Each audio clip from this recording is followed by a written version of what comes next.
I turned to him and I said, okay, now that I'm hired, what is economic development? The closest thing I've found to economic development is playing SimCity 2000.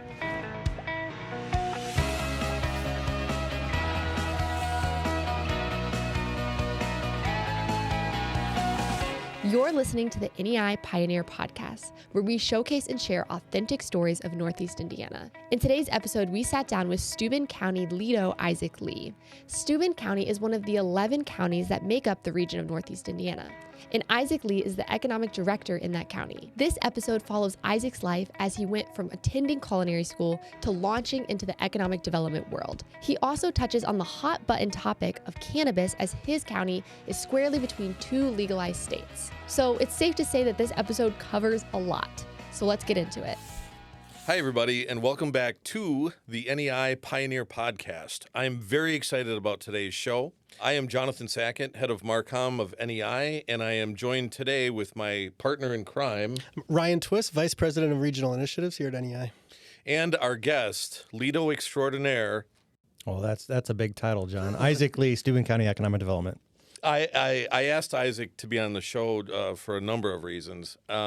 I think being a LEDO is a really interesting position that you're in, because you and I talked about this earlier today. A lot of counties, a lot of states don't necessarily have LEDOs. So would you mind just kind of telling us what a LEDO is, what it does? And what it stands for? I just got made fun of by somebody in healthcare that we have too many acronyms. So you get made fun of by me that we have too many. I think economic development holds the record with the most acronyms, right? Right above, having your doctorate and understanding what those are. And tech terms. Yeah, that's true. That's true. So LEDO stands for Local Economic Development Organization. Another term is REDO, Regional Economic Development Organization. My experience comes from two different states, Ohio and Indiana. Where I started my career in Ohio, it's set up very similar. They call them Community Improvement Corporations, CICs. Each county in that state, and similar in other states that put a high emphasis on economic development, each county will have a local person. We call them LEDOs. A local business entity that says they are the lead in economic development. How they're set up, it could be fully public, like we talked about, or it could be fully private, or a hybrid model where you're a mixture of both. But essentially, there's a point entity or person. Additionally, like in Indiana and Ohio, at the county level, you'll have a LEDO. Then you'll have a regional group, in this case, a REDO, that covers a territory. I was a part in Ohio called RGP, covered, I believe, 17 counties, if I'm not mistaken. Here, obviously, NEI covers 11 counties. Steuben County is one of those. So that's kind of the makeup.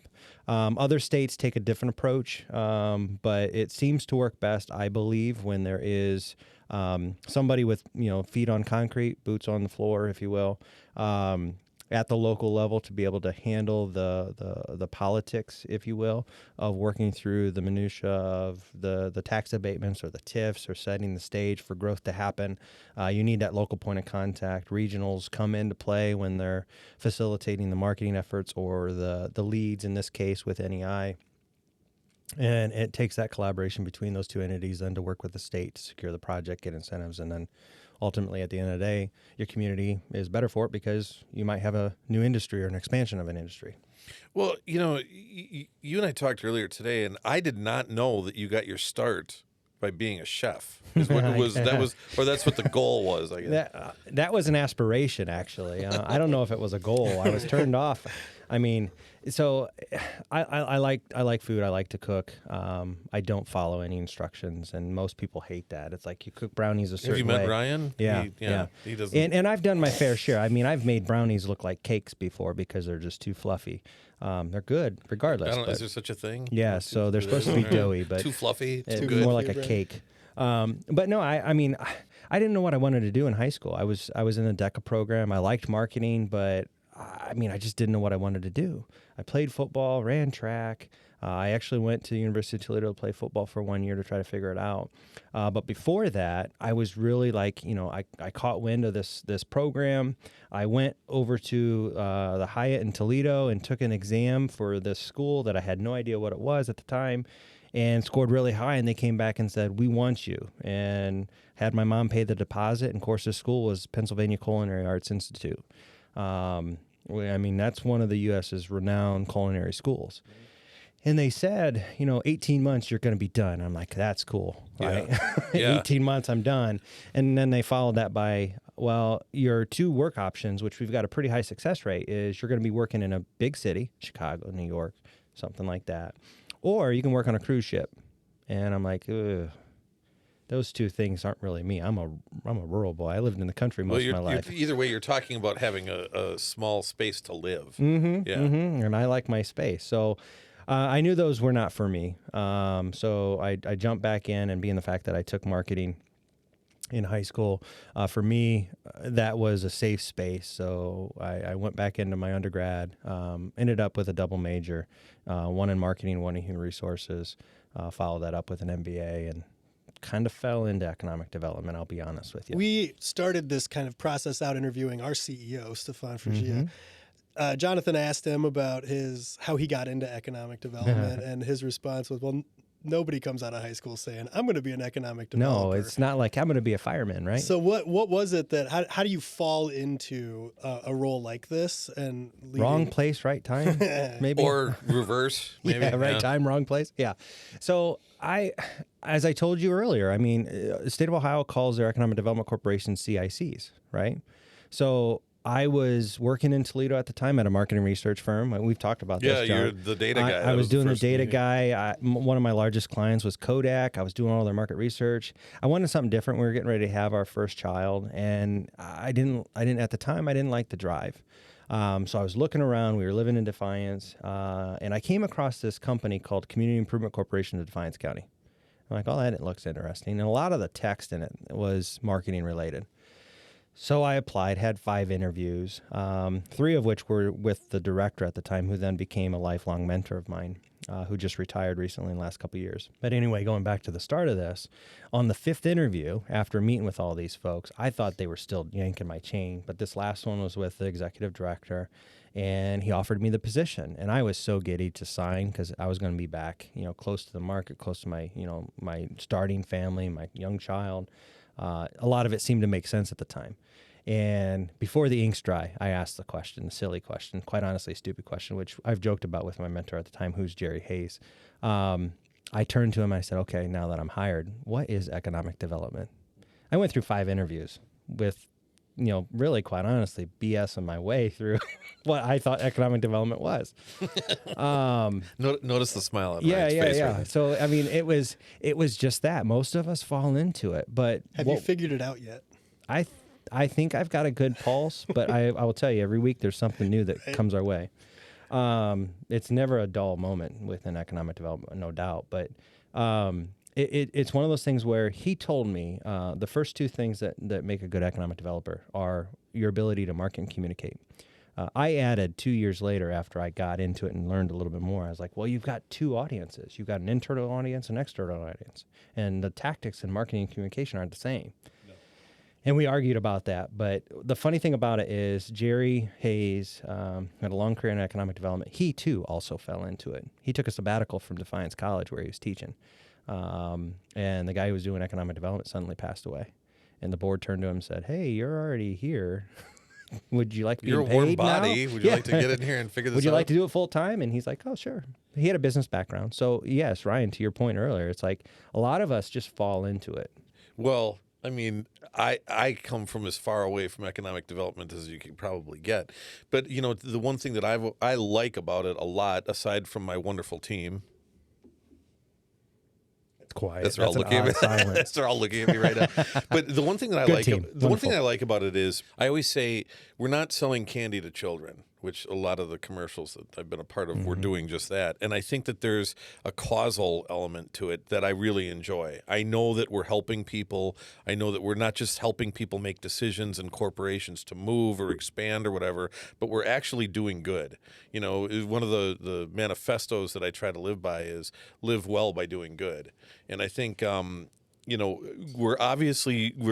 have to know the idiosyncrasies and the ins and outs of what economic development is. And it's such a boring term, which I told you earlier today. I said, if we could call it something else, Well, I think that would probably help it. But I think the cause is there. Would you talk a little bit about that? Because obviously you've been doing this now here for 7 years. going into my 8th, yeah. Going into your 8th year. Close to 20 years now total. So what's the satisfaction element? How does that work with you? I'd want to know both ends of it. Like, what's the downside? What's the upside? I'm just add to that if you don't mind. Please. Especially coming into a community that you didn't grow up in, that you're not from, that you didn't have a natural connection to. Where does the pride come from? Yeah, where's the causal element really come from for you? So I've been blessed to see both sides. So I grew up in Defiance County, and my first economic development job was in Defiance County, Ohio. Okay, so you learn some of those idiosyncrasies, those intimate and intricate things from your community because you grew up there. Right. You just know it. It's instilled in your family, knows it, so on and so forth. So some of the difficult things in our industries, by the way, don't just use the word ED because that has so many other acronyms. Yeah, I learned that. I'm going to an ED industry or in association conference, and they're like, what kind of conference is that? It could be a blood flow issue, really. Yeah, it could be. So, the industry itself, it's kind of unique. So from my experiences coming into it, I admittedly said at my first interview, first day on the job, I have no idea what this is, but I'm willing to learn. And you have to have that mentality. I by no means am an expert in economic development. I'm self-proclaimed. You said it when we got on the call. There is a knowledge base that you gain, but it's constantly changing. 10 years ago, nobody was talking about housing projects and community development growth in our industry. Why? Because we didn't do it. And now that's a lion's share of what we're doing because it impacts our industries. So when I got into it, a lot of it was the blocking and tackling of how to attract industry. And that's what I learned. And Jerry was a great mentor in me in that. And like I said, he had a 25-plus year career in economic development. So I got to learn from him, well, what do you need to know about a community and what relationships do you have to build and those types of things. Coming to another state, one that I wasn't as familiar with, I wasn't naive. I'm fortunate that my family's owned a lake cottage in LaGrange County, and I've been patronizing all these restaurants for years and being a part of the community, but not really part of the community. So I kind of knew that aspect. But being trained as an economic developer, I took a look at the opportunities that existed that were almost hidden gems. Like if you dust them off for a little bit and let them truly shine, these are things that I get to play with. It's like a child at Christmas with a new toy or Lego set. It's like, oh my God, I get this little piece and this little piece. And if you put them together, you get this project. That's kind of the excitement that you get in economic development. I shared with you guys earlier, this is much like baseball statistics, all right? So we're batting 300 sometimes, and that's good. Some days it's less than that. You have to have thick skin. We are as close to being in politics as being in politics is, but we're not in politics, so we don't have that protection of being appointed and elected. I mean, we are essentially at the limb and will of our boards. But we are dealing in projects that, for the most part, most people may not realize the complexity of them. I liken it often to a light switch when you walk into the room. 98% of us flip it on and expect the lights to come on and think nothing else about it. These are the things that we are trained to think about. You're absolutely right. I think it's interesting because, one of our team members that you met, Bryce, who's done a lot of reporting, sports reporting, I was asking him in a meeting, I think it was yesterday, and I said, Bryce, what's a good batting average in pro? And he said 300. And he said, and that's probably Hall of Fame. Mm-hmm. And how do you train yourself to deal? I don't want to call that rejection, and because you can't take it personally, you got to move on to the next one, I'm sure. But how do you set your mindset that chances are this meeting you have with company X isn't going to come through? Yeah, each meeting I have. And I've learned this over time. It didn't hit me right away. But each meeting you have, you can learn something from. It's like in baseball, right? You might strike out, but you might realize that, hey, I noticed that curveball that came at me that struck me out spun a little bit differently. I wonder why. Can I learn something from that? So next time that curveball's thrown at me, I'm better prepared and I can take a better swing. So you have to, and it's funny I'm using baseball because I only played baseball a little bit of my life. Mm-hmm. But Well, track wouldn't be a very good analogy. no, it would here, not, so or football for that matter. Yeah. But it's kind of like that. So every meeting that you have, every strikeout that you have, every swing and a miss that you get, you can take that information and say, okay, what can I learn from it? It helps to refine you then in your conversations. Over time, I hope most LEDOs get to the sense to where they've got a gut indicator, and you can start to learn pretty quick whether your gut's on point or not. And in some of these deals, we'll get phone calls, and I've had a couple of them in my career where I immediately know, right or wrong, if it's a good deal. And I let that kind of determine how we're going to react to something. I always give every deal at least the opportunity, but there are certain things that we need to see within a project when they're coming towards us for facilitation, as I spoke of earlier, that we'll get a feeling, and that's kind of what you build up to. Well, what's the best part of the gig then? Because I mean, outside of the win, Yeah. you get the win, okay. But what would be a close second to that? The outrageous pay. No. Like I said, most models.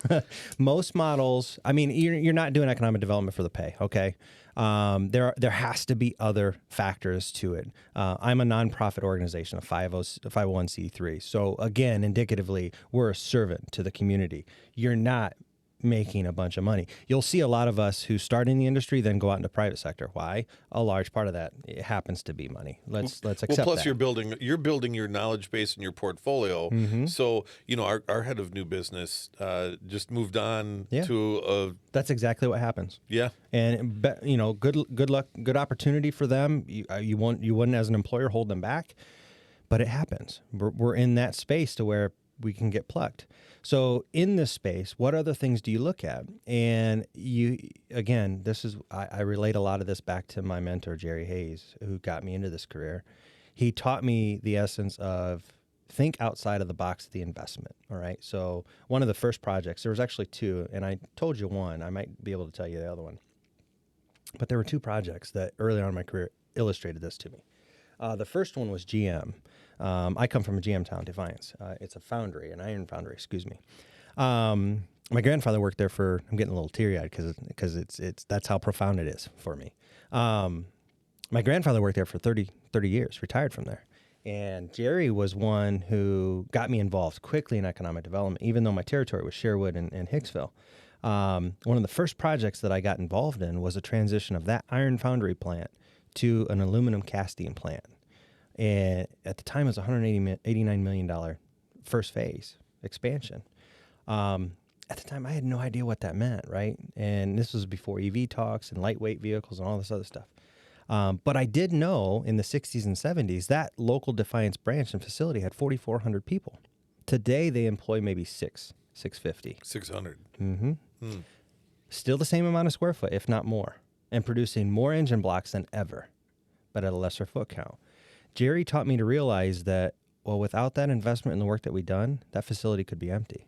Yeah. And it's very hard for a facility like that, that's so specialized, to transform that into something else. We saw what happened with Electric Works, right? Yeah. It took a long time. We did it. A We lot of successfully battles did too. it. Yeah. But it just takes a long time for those very specific, unique parcels. So that's stuff that we look at like, oh my God, that's so impactful. Those 600 families, the people that retired from that facility, all that work helped with that offset. The second project, some of you might remember the rolling blackouts in the late 2000s. Defiance never experienced one. We had worked on a deal with First Energy to put peaking plants in Defiance, and those immediately flipped on. So everybody's freaking out, and these blackouts, and Defiance never had one. Wow. And it's like, can you imagine? We had a couple cold storage facilities within Defiance. If that would have happened, they have generators, yes, but they didn't have to use them. So it's things like that. It's like you got to be in it for more of the impact. And this is stuff that's not going to get on the paper, and we're not sitting there patting ourselves on the back, right? I mean, we move on to the next deal pretty darn quick. Well, we have to. You have to. Otherwise, you'd be on a ledge right now. Mm-hmm. I think you're talking about having pride that there's pride for the region, pride for your family, pride for the future. This is taboo. What is the worst part of the gig right now?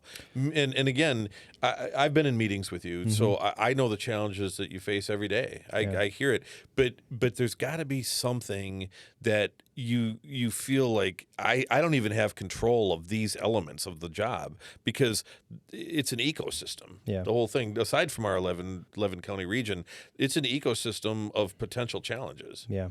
At the end of the day, we're a facilitator. So for us to do our job successfully, we have to rely on others, and we have to set levels of expectation on those other entities that they are doing their job. Where does that come into play?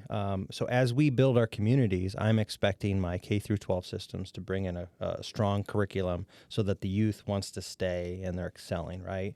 I'm looking then post-secondary, and I'm fortunate I have Trine University in my backyard, right down the street from us, and we got great partners and working relationships with them. So then they're handling the post-secondary piece. And then I'm looking at my city's infrastructure, water and sewer, and they're planning with us through comprehensive plans and master plans and our economic development plans on where these growth opportunities exist. And then we're working with our power partners and our gas partners to say, okay, these are the hot sites.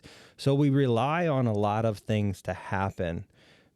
But again, we're not the sole source of it making it happen, right? We just have to put the best plate forward to say, please select ours. If I'm a chef, please select my plate so I can win this $20,000 award or whatever. Are you this good of a cook? Because no, I'm not. No, I'm I not. want to try the brownies. Yeah, that's cake. Oh, sorry. It was cake. But it tastes like a brownie. But so we facilitate that stuff, right? One of the downsides is I think we often, when we're so close to the fire, we have blinders on and we assume that everybody around us, including elected officials that we work with, know all that information too. And that's one of the downfalls, right? Especially as we turn the calendar year, some of us are getting a bunch of new appointments to our board as elected officials that represent different areas. Or a new mayor. There's 44 of them in the state, I think is what I heard.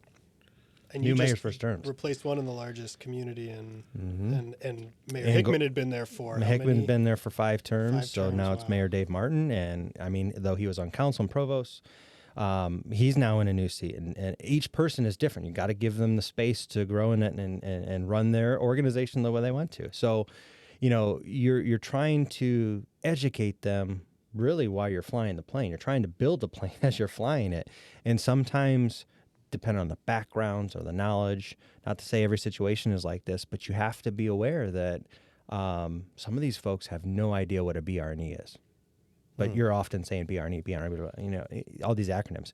You got to slow down and say, here's why we do it. Here's how it impacts you. It's like tax abatements, right? Everybody thinks, well, tax abatement, you're giving taxes away.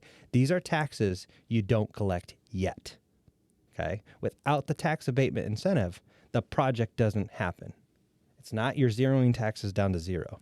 I can't tell you how many times I've had this conversation. Yeah. With elected and non-elected folks. It's like, oh my God, you're giving away the city or the town's only income. Yeah. And it's like, no, you're setting the base, but then the incremental growth that happens on top of that because of the project is being redirected to help lower one of two things: capital cost up front or ongoing cost for the business. Mm-hmm. Otherwise, the business would not do it. Oh, yeah. Oh, go ahead. Okay. Yeah, I just want to follow up on that because one, you used an acronym that you didn't, or an abbreviation you didn't define. BRNE? Yeah. But two, when you and I spoke yesterday on a different project, you mentioned that of the, 111 projects you worked in the last 3 years or something, you said only a handful were actually business attraction projects. Yes.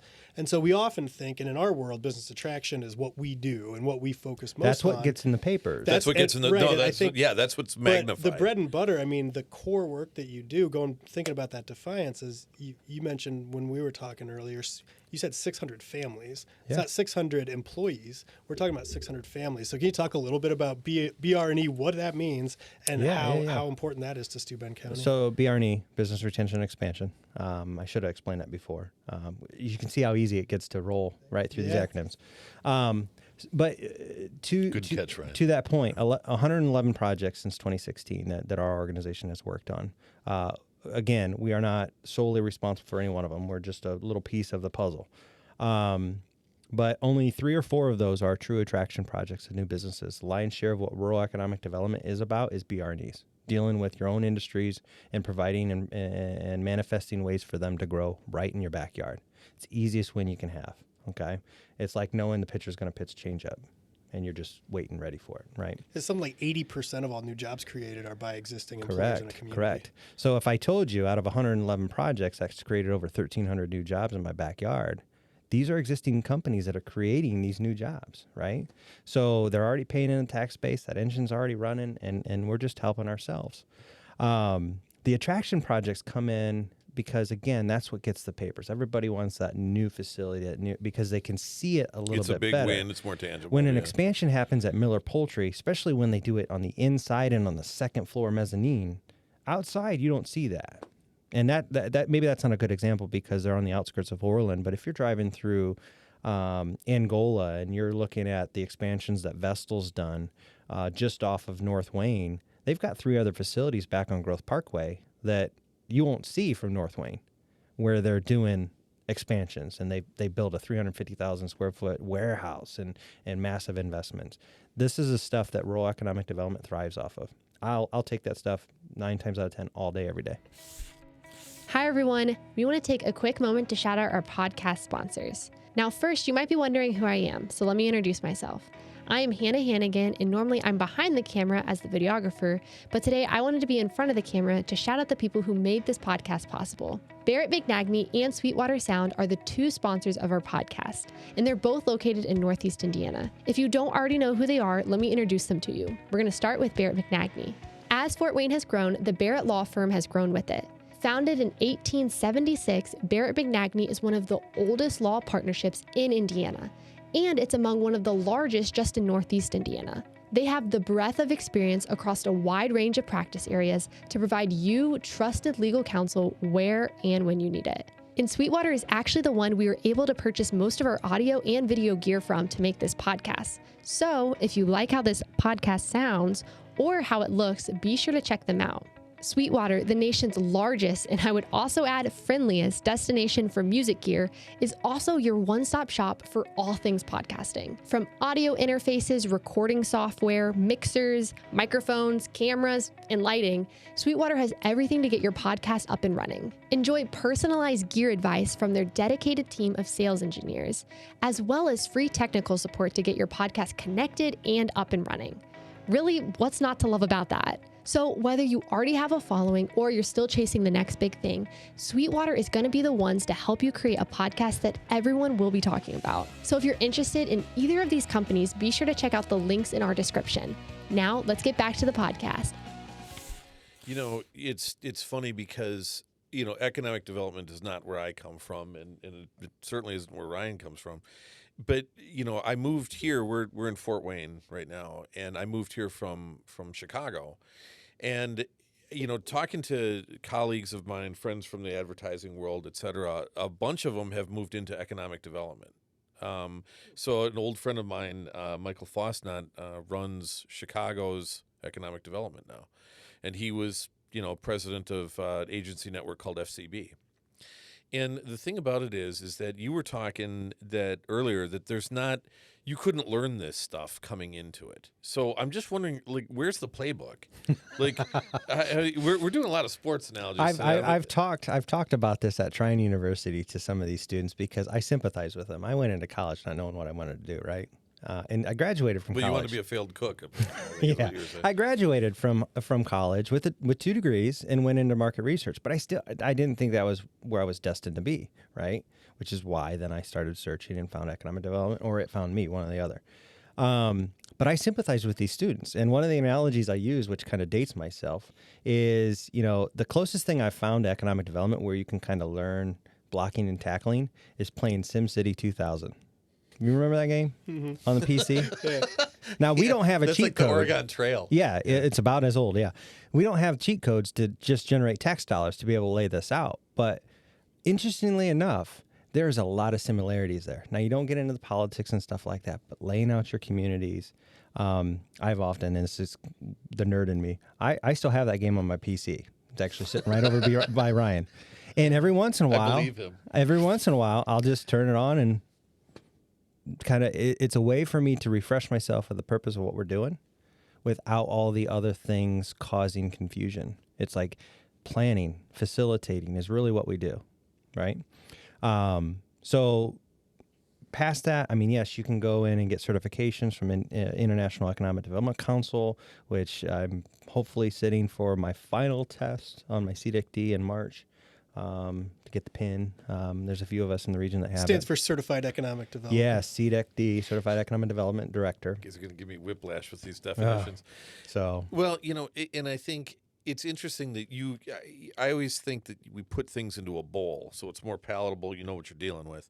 And, if my background of doing advertising, how the heck does that pertain? Well, it does pertain because we're not here to create secrets. We're here to create momentum, and we're here to get, you talked about multiple areas of market. And one of the things is that we're talking internally to people within our 11 county region to have pride in it and not to leave. Right. So, I one of the things that we brought up with Stefan when he was a guest on the show, who's our CEO at NEI, I said, well, like, how would you bucket this? Like, how do you contain this? And say, because economic development, like, what is it? Well, it's more than economic development. It's about pride in communities. It's about beautification of these communities.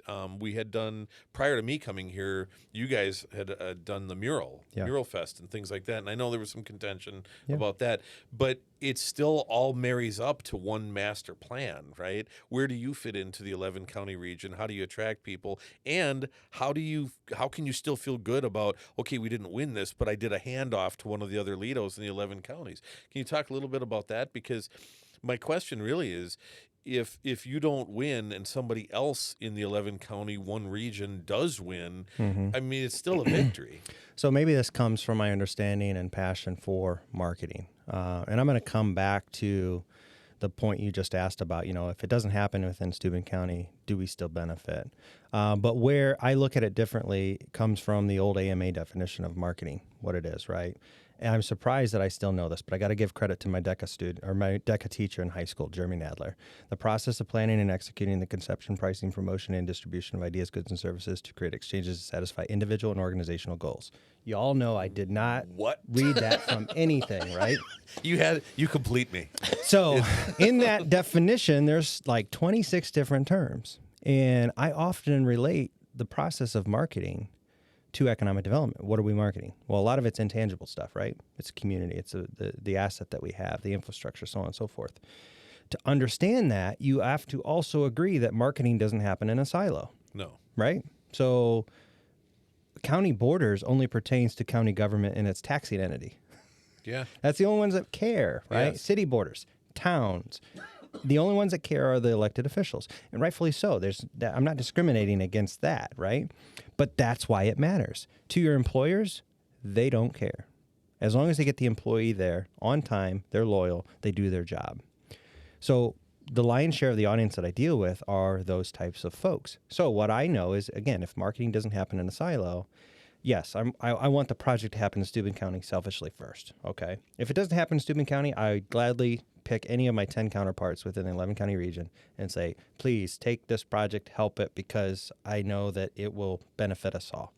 If it doesn't happen there, I will then be happy with it going in the state of Indiana because, again, it helps the state grow. If we've missed those 3 shots, we can still learn from it, but we got to do better then because we got competitive states like Michigan and Ohio who I border who put a lot of money in economic development that can write some checks and it becomes very difficult.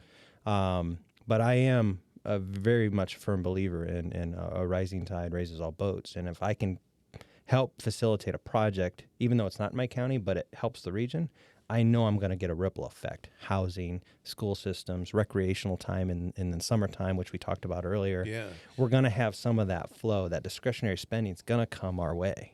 Well, we're talking taboo questions. Here's a big one for you. You are bordering on 2 states that cannabis is legal, and they're killing it. I mean, they're making their money off of that. Yeah. So do you have an opinion? Do you think it's going? I have an opinion on this that needs to be studied further. Yes. Coming from Ohio, I didn't realize it and really enjoy it until, or at least I shouldn't say I enjoy it, but now maybe a little more defensive about it. But when I was there, we had a lot of funding coming our way, and I never knew how until the tail end when I really understood what the taxation was. It's coming from alcohol sales. So anybody listening, don't buy any of your alcohol from Ohio. Make sure it's in Indiana because you're supporting then economic development to our competitors next door. But lower the prices here. that starts the engine of, okay, how do we as a region spend? Now, you can't stop all of it. I get that. But how do we as a region spend? So when I came over here, knowing a lot of their playbook, I'm like, okay, so how can I build a resiliency? Now, I say this twofold. Yes, I want stuff to happen in Indiana, but I also know things that happen in Williams County and Defiance County. Still a ripple effect, yep. I'm sure. I have a couple employers that have facilities on both sides. So it's not like I can just build a brick wall and say, no, nothing on that state line is beneficial to me. It's not true. Remember, I told you my employers don't care where you come from. Right. One employer has 55% of its employees coming from Ohio. Okay, so I can't turn a blind eye. I have to accept that. Part of my labor shed's in 2 other states. Okay, so I have to fully understand how they play in the world of economic development. To the north of us, yes, they're different. That's a democratic state. That's a state that's got different taxations, different regulations in terms of utility practices, and they are flushed with cash, partly because of cannabis. They were first before Ohio. So this is something that, yes, definitely needs to be studied, whether we're a state that takes a look at personal property tax exemptions or reducing income tax or some other methods. You have to find a replacement. But I will tell you, we've done some preliminary studies. We already know some of our population, like it or not, partial to the topic of cannabis or not, are going elsewhere, spending Indiana dollars and being taxed elsewhere that's not being collected here. Yeah. So my opinion is not for or against. My opinion is to study and do your analysis of what's actually happening, because it is extremely competitive in my county specifically. I've got employers who have taken, without saying any names, but I've got employers who have taken cannabis off their drug list completely. Really? Because they know their employees are coming to work with some level of THC. I have others who have taken a hard no, you can't be here, which is fine, whatever the prerogative is. But then you know what it does to the workforce when you are so close to a legalized state. So it's something that has to be studied. Yeah, I think, because I grew up in Wisconsin. And if you take a look at the border states for them, it's the same situation. Yeah. So I kind of equate it to Wisconsin was the last one to raise the drinking age because everybody around them was at 18. Well, everything is an ecosystem, and I think what you're doing is there were one death is too many, but there were too many deaths of kids crossing the border to go drink in Illinois or Minnesota or whatever. And I think, there's a consequence to those things regardless. Yeah. So, it was interesting to me to think, I don't know what the statistics are, but if us as a region, you as a county, whatever, if we're losing that revenue, that's got to be looked at, because I'm sure somebody's got the statistic out there of X percentage of people are crossing the border to go get it. Yeah, and you can talk to our local police departments and their issues. And look, I understand it can be construed as, cannabis, marijuana, be a gateway drug to other things. Some could say that about alcohol, right? Yeah, oh yeah. So my wage, my salary is not dependent on my opinion. I'm just telling you the facts of what I'm hearing from industry and local officials. It is something that has to be talked about. I can tell you in 2022, taxation on a commodity like that left our state just north into one dispensary to the tune of tens of thousands of dollars in taxation that we lost. Okay, so you're pulling that money out of the ecosystem. So again, obviously what happens at your borders impacts what's going on. I'm fortunately or unfortunately, because like I said, labor shed, I'm fortunate. I get 2 other states I get to pick on. Yeah. But I have 2 other states where their taxations and laws are different. And it creates a unique environment for us that we have to analyze and study. Now, when we get to the point where we make a determination what we're going to do, fine, let's understand why we're going to do it. But I can tell you right now, from a taxation standpoint, We are losing dollars. That's not me saying, oh, I'm full support of cannabis. Yeah. No, that's just me saying, here's something we have to study. Because if we all agree that it's not a direction the state of Indiana wants to go, that's fine, but understand its ramifications and its benefits. Okay. We do a lot, Ryan does in particular, with a lot of the colleges and universities network that I think you established the network here, didn't you?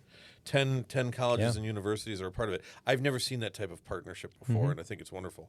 But because we deal with a lot of students, we talk to students all the time and such, one of the components of this show is about leadership. Yeah. And if you wouldn't mind talking a little bit about that, because, my own perspective on it has always been, how do you define leadership? Who do you look up to? Who helped you? What did they teach you? That type of stuff. I think until you experience a lack of leadership, do you really know what you're looking for in it? Can you talk a little bit about who influenced you, who your mentors were, how that helped you out, and maybe even the anti-mentor? So Jerry, I've spoken to Jerry already a couple of times. Jerry Hayes is one of those for many different reasons. Lifelong friend and mentor, obviously, first guy to hire me in economic development. And he's actually done this to quite a few proteges. Maybe I'm not the protege, but others he's brought into economic development who are still doing it in other parts of the country. So he must have done something right. So he's doing something right, and you. Well, maybe. Maybe. The second one, I think that's debatable. But, with that being said, I draw inspiration from many different sources in terms of leadership. I've heard quotes over the years. One of the first quotes I've heard is, if you can't change people around you, change people around you. I can't tell you where I heard that from. I'm pretty sure it's a radio show, but I don't know which one. That has applied to my life. When you're talking about leadership, another one that comes to mind is leaders are doing things when nobody else is looking the right way. And that's something that when you think about economic development, not everything that we do is above the table. Not that it's malicious or wrong, but sometimes this stuff has to get done before we present it to the public entities for tax abatements or whatever. Oh, no doubt. Whatever happens, and you have to have that level of trust. So I would say those that are looking and having an aspiration for some sort of leadership, yes, find it in people, but find it in reading material and books and podcasts. And the delivery of media is much more efficient now than it's ever been. It's really easy to get at stuff. Be a continuous improvement individual. Maintain a process for yourself to do development every year, every day almost. Another one I heard when I was doing some reflection over the holidays had something to do with go where you're celebrated, not where you're tolerated. And I find that so interesting. And then I had a board member of mine ask me. Somewhere else to go. Yeah. All right. Well, that concludes the show, everybody. Thanks for your time. I think I'm being celebrated here. But I had a board member, and I won't share who it was, but if he hears this, he'll know. But I had a board member ask me, well, do you feel celebrated or tolerated? I said, I absolutely feel celebrated in this position, in this field, in this industry. And he bought it. Yeah, and he bought it. It was that quick is my response back, right? So what I use that to say, you can find inspiration from anywhere. Yeah. So, but sometimes it's elusive. Mm-hmm. Trying to find that inspiration for aspiration, it can backfire too. Mm-hmm. I just think you're only as good as your product, and I think in everything that we do, our product is ourselves. Mm-hmm. I have to come in every day. I have to come in here motivated to talk to people, to work with my team, knowing we're going to get something thrown over the fence at us, or something that the deadline's going to creep, the scope's going to creep. I think a lot of it comes from a willingness to pivot. Mm-hmm. And a willing suspension of disbelief. Yeah, that's the way that I've always looked at it. So I think we're wrapping up here. But what we usually do at the end of the shows is Ryan does a little bit of a rapid fire so that the audience can get to know. I thought you were going to stop at rap and he was going to beatbox. If you were gladly, I will do that anytime. But we usually go a rapid fire, and what it does is it kind of contextualizes who you are, the way you think, and it also profiles the region and some of your favorite things. All right, I'm going to start out with a couple of Northeast Indiana staple questions, and then I'm going to hit you with some Steuben County, okay? I love it. All right. We used a few sports analogies. Mm-hmm. Comets or tin caps? Tin caps. Tin caps, I like it. Okay. DeBrands or Coney Island hot dogs? Chocolate every day. Chocolate. Wait, dark or milk? I don't care. Don't discriminate? Wow. All right. I like them this guy. both. You had me at I don't care. Had me at hello. Three Rivers Festival, Johnny Appleseed. Three Rivers. Three Rivers, okay. When you bring somebody new to Steuben County, where would you take them to eat? Oh, this one's hard. The chef in him's coming out. Look at it. I know, Yeah, I know. The bad chef. I try to take note of, again, who I'm taking and maybe their preferences or if they've not been at a place. That's something that I know food is a good winner for a lot of projects. If you can get people in the right places, it's also a good deterrent. So, right? So I've frequent Sutton's and Monument and the kitchen. I was just at the kitchen this morning with a board member. So Sophia's. I mean, we got so many great restaurants in just Angola alone. Howie's on the Lake and Hamilton's another great one. The Bullpen and What the Fork in Fremont. I mean, there's plenty to pick from. So it really depends on the audience I'm taking. But you're clearly celebrating, not tolerating these. Oh, restaurants. yes. I'm celebrating, not tolerating. All right. Fun fact about Steuben County that most people don't know. I think it goes back to that population draw. Within 45 minutes or 45-mile drive radius, we are the size of Fort Wayne's MSA. 350,000 people. I would challenge any site selector to challenge me on that number. Because, again, when you look at our county of 35,000 people, you're like, well, no, you can't be that big. But think about the infrastructure that crosses and makes really Steuben County the intersection of the Midwest. 69 and 80-90 right through our county. If you had to make a Northeast Indiana bucket list, what would you put on it? Ooh, the toboggan. You'd want to go down that, whether you like high-speed thrills or not. That's something you want to do. The trails and stuff in the summertime are great. Get out in the wintertime. They're a different environment. That recreational side of Steuben County is something that it's different. We have a gym that's not always publicized or highlighted. People look at us because of lakes, right? 101 lakes.